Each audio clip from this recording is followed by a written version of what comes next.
welcome back. If you're just joining us, this is Relationships Wednesday, and we're at our DMC, Deep Meaningful Conversations segment, and we've just been joined by Agnes Nyamu. She is a marriage and relationship expert, and of course we have Olembo, who was here with us before. Unfortunately, we can't have Oremi right now, but we can have her later for keeping it real. Yes. And of course, my lovely co-host is here, and wow, 15 minutes of fame. So we were just talking about Olembo's journey with depression and how you got to actually know that you are actually going through depression. We wanted to understand, first of all, what would you emphasize on, or what should be sensitized when it comes to creating awareness on the same? Because for you, it was such a long journey, going to doctors, spending money, time, energy, frustrations. Now, having gone through all that, what would you advise people when it comes to being aware that, first of all, this is a particular mental illness and I might actually be going through ABCD? Okay, I think the most important thing is seek treatment as soon as you can. Yeah. Don't ignore it. And then also know yourself, so to speak. If you see things are changing and you can't explain why these things are changing, then go and seek professional help. Just hold the mic more straight. Go and seek professional help as soon as you can. Because in my experience, unless you get some intervention, and then intervention does not necessarily have to be medical intervention, it Right. could be other interventions. Unless you get it out there, then you cannot get any help. Yeah, so I think early treatment is important. I think speaking out, and especially for men, because you know we live in a society where when you start trying to tell people what you're going through, they're like, what kind of guy is this and stuff like that. Don't be ashamed about it. Telling Mzee ni people, kuvumilia. hey, mwanaume ni kuvumilia. Yeah. It's nonsense. Talk about it. Talk about, at least to your friends or Yeah. to your family. Say, Yeah. this is what I'm going through. This is how I'm feeling. You never know. You might be talking to someone who's going through exactly the same thing True. and is getting treatment. So talk. Say, this is how I feel. Don't feel ashamed. No, if someone thinks you're weak, there's no shame in being unwell. Yeah. Yes. Yeah. And it's and with mental health especially, you have to think of you, because if you can't take care of you, you can't take care of anyone else. So it has to be, you have to have a single focus to say, I'm going to get better. I'm going to seek treatment. Of course, there are the challenges of cost, because although I'll say right now a lot has improved, because initially when I started getting treatment, it was very, very expensive. Yeah. It was very, very expensive. And now it's a little bit better, but it still is expensive. I'm lucky that I was able to, at that time I was employed, and the medical scheme that I was on was good enough. Okay.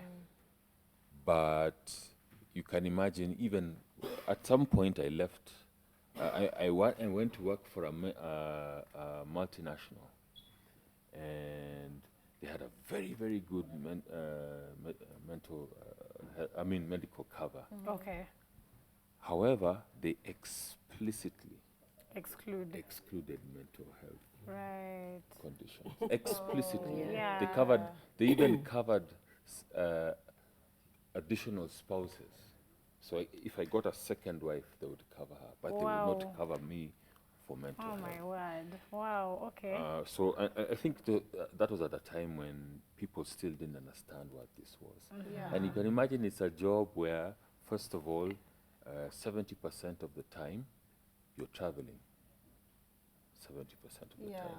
So you may be, and you're traveling within Africa, you may be in a country which probably doesn't have the medication that you need, because if you're out for more than a month, you'll run out of your medications. And a lot of Yeah. these medications are really controlled substances. Yes. So you can't get maybe more than a month's prescription. Yeah. And then it's a stressful job that required you to read lots of documents and understand what's on those documents. And when your state of mind is as it is in depression, it's very difficult to do those things. Yeah, because you need a lot of focus for a long You period of need time. a lot of focus for a long period of time. You're feeling out of it. You don't even enjoy watching sports or other things. So how much harder is it for you to sit down and read a big book or to prepare a presentation, to go and give a customer and things like that? So those are some of the challenges. But a lot of, it's not all doom and gloom. A lot of progress is being made. You see, we're on this show. Talking Yeah, about Talking it. about it, yeah. There's a whole month Yeah. dedicated to it. Yeah. And a lot of employers are coming up with programs where they sensitize their employees Yeah. to Yes. mental health issues, because it's a very complex issue. But it's something that people need knowledge about. Yes. Because without that knowledge, with all the medicine in the world, if you don't have support from those close to you, be it your family, be it your friends, you're not going to beat it. You need Yeah. encouragement, you need that social interaction, feeling a sense of belonging, even just simply someone coming to visit you when you're lying down in your sofa and It makes a talking to big you difference. makes a very, very big difference. We underestimate the power of that human interaction and how it can have some healing properties. Yeah. Agnes, let me ask Yes, you, yes. as a marriage and relationship expert, Yes. within the context of relationships and family, Yes. what does mental health look like? Like now in Kenya, we've started having the conversations, like we've said, which is good, but you still have a very big population that doesn't feel like it's a real disease. Like, you know, like a homa or this, it doesn't get quite put in the same. It is quite complex because a family is a place where it's supposed to have warmth. We are Right. supposed to have warmth. Yes. And this is where we are supposed to support each other. But you find in many cases when the conflicts occur, nobody is able to handle the conflict. And then you don't verbalize the conflict on time. So when you don't verbalize the conflict on time, or when you don't discuss what is eating you up, then it builds up. And this could answer why you would lead to the depression. Because when you talk about it, we disagree, friends disagree, Yeah. wives and husbands disagree. Although today, it looks like home has become the most dangerous place to be. That's true. Instead of the safety. Yeah. You know, I used to feel safe with my father. I used to feel safe with my mother. And anytime I would go away, I'd get stressed. I come home, I'm able to talk about it. But you find that in the home, there are a lot of challenges. People hate each other. People don't want to talk to each other. And that's a big disaster. And it's a big, big cause of what is going on in our families. You find the children have nobody, they have no friends. You find a child coming to you and saying, my mom doesn't understand me. She doesn't want to talk to me. I have never heard her open her mouth unless she's correcting me. And she's not correcting me in love, because this is where the danger is. Whatever, we can disagree, but the way I present myself to you, I express my feelings and I say, you know what you have just done to me is hurting me. Right. That is one step of acknowledging that something is wrong. So you can ask me, sorry, what did I do? So when you explain, I feel appreciated. Yeah. I feel affirmed and I feel happy. But when you leave it and you keep quiet, and you know, like it's a very big culture for husbands and wives, you hear nail by mouth. So this nail by mouth Yeah. is really, really terrible. Sometimes also you go through trauma. Sometimes you also go through other issues. You encounter hostile bosses. So when you come home, you can't express. Can you imagine when you are facing a hostile boss, somebody who is coming to displace his anger on you, and you can see this is not about you. Yeah. It's He a brought them it from problem. somewhere else. Yes. But you find he's coming to you. So this awareness, so the first thing I would say, and I would ask every individual, is be aware of who you are, how You feel, express it. If I am short-tempered, let me deal with that anger, because that anger could have come from somewhere else. But if I don't deal with it, it accumulates, and then I get a severe depression, or even something that leads to PTSD. Yeah. We call it post-traumatic stress disorder. Yes. And, you know, these things, you know, come out maybe in marriage, maybe in a relationship, and that's why you find in relationships, people must know one another. You must know yourself in the first place. And that's why they recommend it's always good to go and seek professional help. Yeah.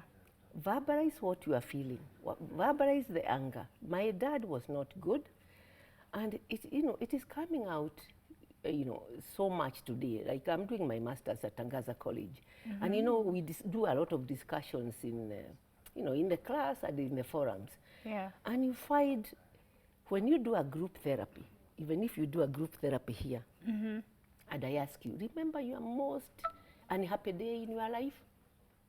And then when you internalize that, you see either you are tearing, you are tearing down and saying, I remember this, or something happened to you that time and nobody had ever addressed it, especially defilement. Children go through that in the homes. They're not even aware that they were defiled.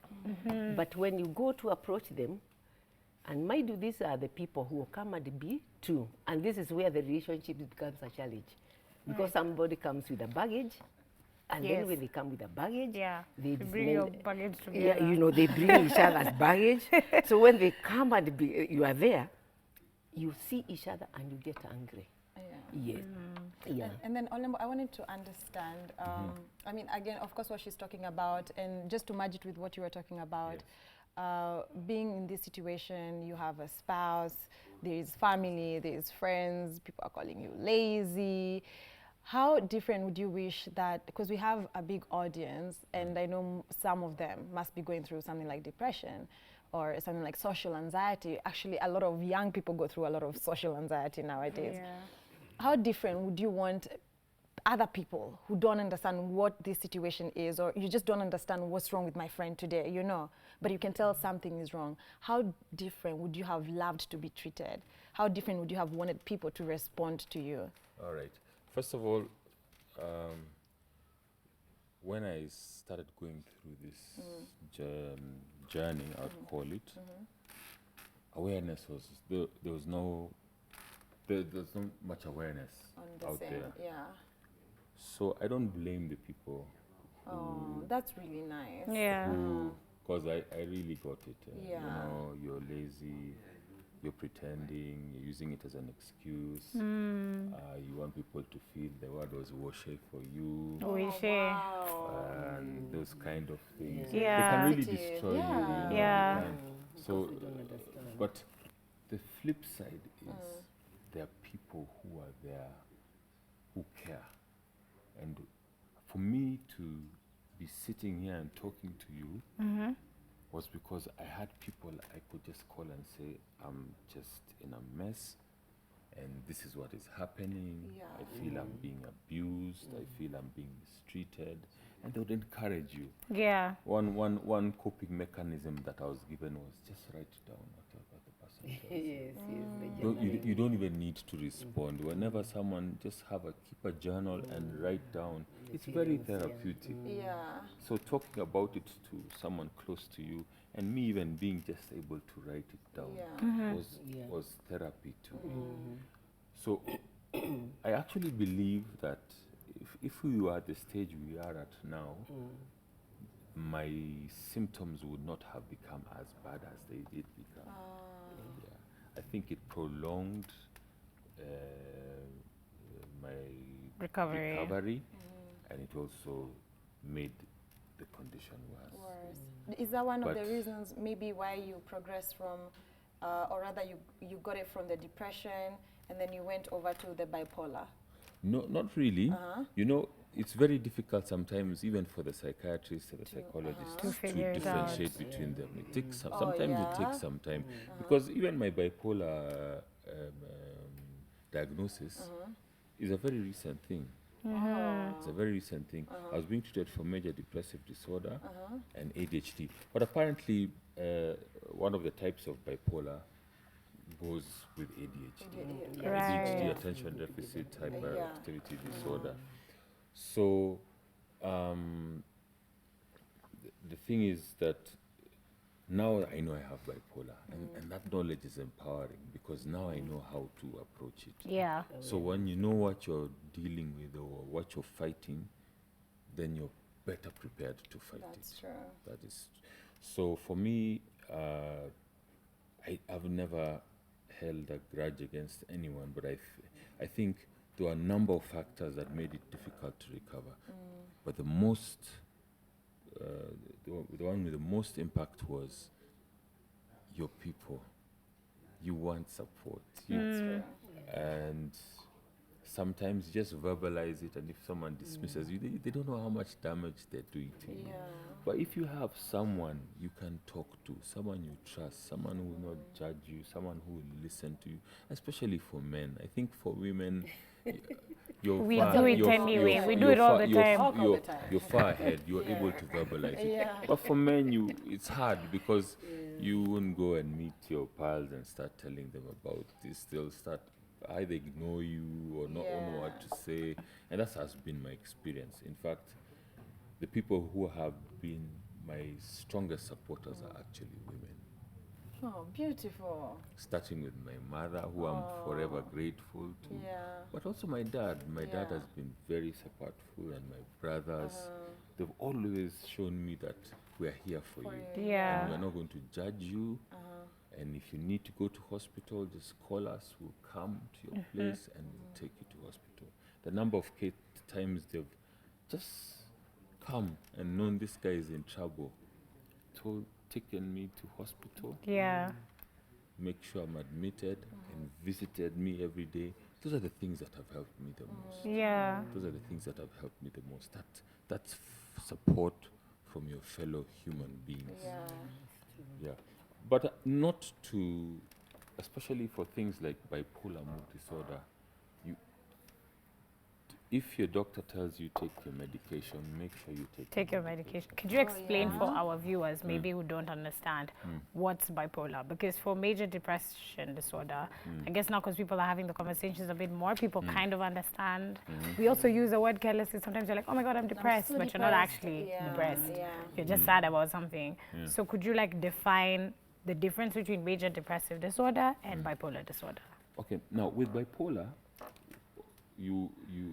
bipolar affects your mood also. It also affects your energy and your ability to function. Now with bipolar, what happens is that you can be in any of, now they call it 3 states, but before they will talk about 2 states. You could be in any of 2 states. A manic state, and a manic state would be characterized by things like exaggerated self-esteem, less need for sleep, talking more than usual, easily distracted, increased risky behavior. So you're like a super amped up version of yourself. Amped up like completely. Although you might also be irritable or irritated. That's now the manic state. And then there's the depressive state. Now in the depressive state, you go into a depression. So with bipolar, you move between those states. So for a long period of time, weeks, you can see this person who you know has so much energy, is overly optimistic, out of character. They're in the gym all the time. Is engaging in risky behavior, spending a lot of money, drinking or driving carelessly and all those things. And the next moment, they're just gone. After weeks, they just goes opposite. They can go into a depressive state. So it's with the bipolar, they call it a mood disorder. It's actually a mood disorder. So your mood, they're extremes. Exactly. So you fluctuate from one extreme to the other.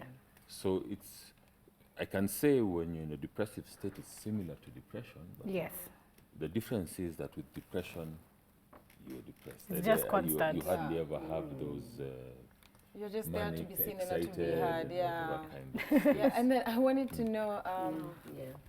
when you're in a family setup, you know, Yes. most people tend to think, maybe you can correct me if I'm wrong, most people tend to think that when you live with somebody who is going through depression or is in that depressed state, most people tend to think that you can also acquire the same. Sort of like sometimes we become depressed because we're in an environment that is already depressive. And then sometimes people also say that depression is also a bit genetic.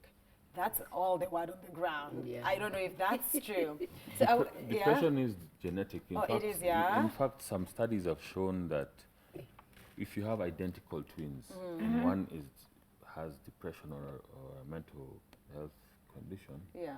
there's a 70% chance that their twin will also have be it. depressed. Oh, wow. So there's a genetic component to a lot of these mental health conditions. Yeah, so I just wanted to Yeah. emphasize the fact that And genetics does play a part. Yeah. Another thing I need to mention is that it's a disease. People often confuse being in a depressed mood with suffering from depression. Yeah. I'll give my example. I didn't go, there's no tragic event that I experienced. There was no big trauma. Or trauma and that. My body just stopped. Mine was biochemical. My body just stopped producing certain hormones. You see?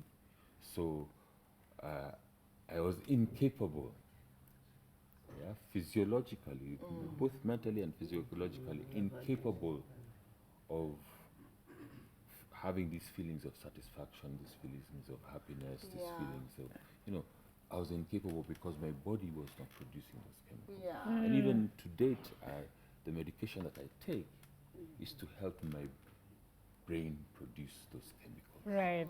So one thing people need to know that depression is a disease just like you can have diabetes. It's not that Ariba is depressed today and then that's it. Yeah, or they Tomorrow tell you, let's they tell you just be happy. It's a disease. Stop being It's a sad. disease that requires external intervention. Yeah. And many times, and many people who go down the drain, go down the drain because they do not have a support system.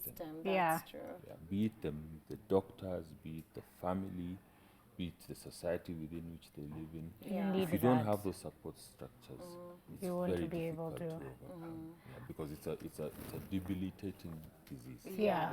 Agnes, we talked about how, and you mentioned it as well, where the most important thing is to talk.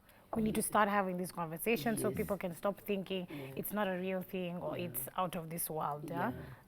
But we still have a problem within the Kenyan household, and you gave a really good example of somebody saying maybe my parents don't understand me. My mom only talks to me when she's telling me, wait, no, you're not doing this right, and blah, blah, blah. So how would you advise somebody, let's say you need to talk to an older sibling, you need to talk to a parent and tell them, hey, I'm not feeling okay and I think I need to go see somebody. How would you tell people to go about having that conversation? Because I know it's quite difficult. Yeah, on the family setup, it's easy to understand one's mood. And even before I answer your question, it's good to understand that depression is, it can also be genetic, environmental, and it can also be biological. So there are 3 or 4 factors that contribute to that. So the best thing is to go and seek the medical help where you'll be exactly properly diagnosed, because sometimes also there is misdiagnosis. Right. And then you find us saying, oh, today I'm so stressed or I'm depressed. You don't know what that depression is all about. So they have a code. So the best thing in a family setup is, as I said, it's good to have a conversation. And I normally tell the families that have got teenagers, imagine if you start a meeting. You say, on Fridays we shall be having a family meeting. And in this meeting, you set some rules and say we have to respect each other, you have to listen to each other, no losing temper, no yelling, we just express. So I am able to tell my mother, my mother, that day you did this to me and I was not happy. Right. Or you called me a name. And I remember one time my son asked me, I came making so much noise. And he just listened and he said, Mom, are you sure you are angry because of me? Or it's something else. Or something else. And to tell you the truth, it was was a something you else. Yeah. But that brought an awareness into me. And I told him, surely I am sorry. Yeah. You know, it was not. It was actually not you. Yeah. So that awareness is important. We also have that stigma problem. There is the cultural element also. Yes. You know, the culture of men should Yeah. not talk about their problems. And men, of course, as you know, the researchers say, women talk more because women are naturals. Yes. And incidentally, you know, women use both brains here and there at Yes. the same time. And that's why we are able to multitask. Men use one side One at at a a time.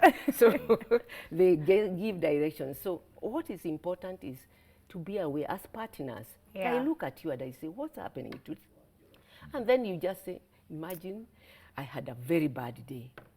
Would you like to tell me about it? Yeah. And then when you tell me about it, it helps, you see? And then also I come in a bad mood. And then the other thing that really is very, very challenging is when a family is together, they should know that co-parenting is important. Disciplining their children is important. So this meeting you have rules. So when you break the rules, you know the consequences. Right. And you see now nobody feels unfairly Left out. treated. And if I did something or I called you names, then I am Yeah. able to apologize. So Okay. what is important in a family setup is to say sorry to one another, Yes. is to discuss Yes. and to listen to one another, and be aware of one another's moods. So when you are low, when you are high, I am able to reach you out. Nice. And I am able to tell you something. Well, thank you so much Found to insights. Yes, man. Thank you so much to our guests. We are going to take a break. I want to say a huge thank you to Olembo and Agnes for sharing with us, and all our viewers watching. Keep talking to us. Use the hashtag KTN Life and Style. We'll be right back after the break.